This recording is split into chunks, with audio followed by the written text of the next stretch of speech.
a major showdown at the world-famous Oxford Union.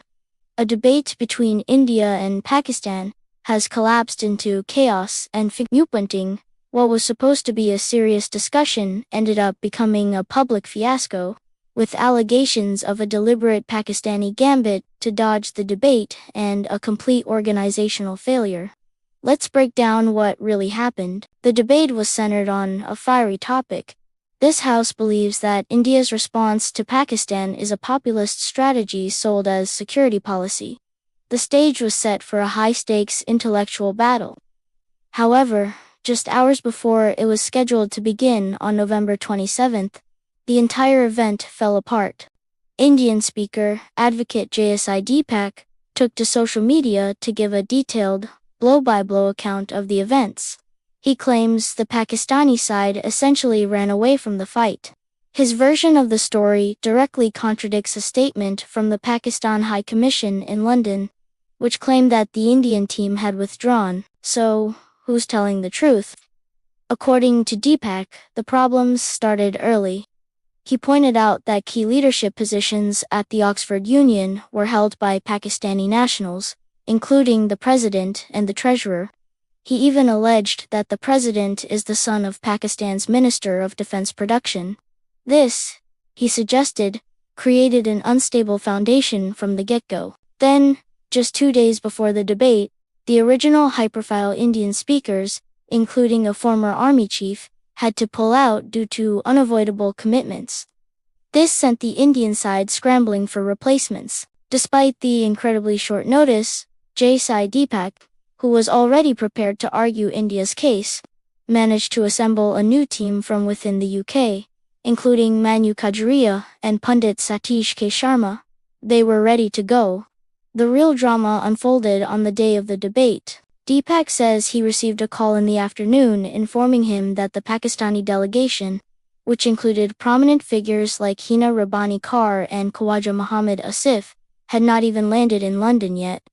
Based on this information, the Indian team, who were on their way, decided to abandon their journey to Oxford. Why travel if the other side isn't even in the country? But here's the twist. The situation turned into what Debacle described as a farce. He later received confirmation that the Pakistani delegation had, in fact, landed and was already checked into a hotel right there in Oxford.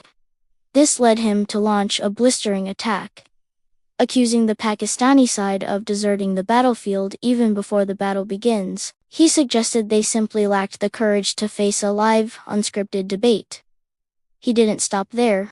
Debacle also criticized the Oxford Union's leadership, saying they allowed their prestigious institution to be dragged in muck and to become a mouthpiece for the Pakistan High Commission. This sentiment was echoed by Indian lawmaker Priyanka Chaturvedi, who mocked the situation, saying, "Pakistan is crying again over an Oxford Union debate.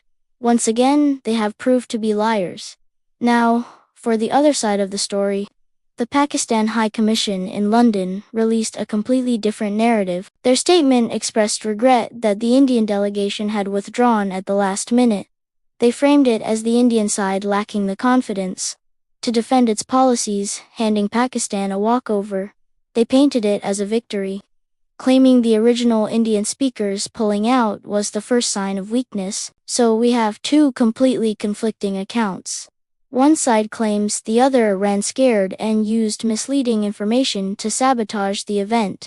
The other side claims they won by default because their opponents chickened out. What was supposed to be an intellectual duel at one of the world's most respected forums descended into a he said, she said drama, with both sides accusing the other of dishonesty and cowardice. The only thing that's clear is that the real debate never happened, and the public was left with a spectacle of mutual recrimination instead of a clash of ideas. What do you think really went down? Let me know in the comments below. Thanks for watching, and don't forget to subscribe for more updates.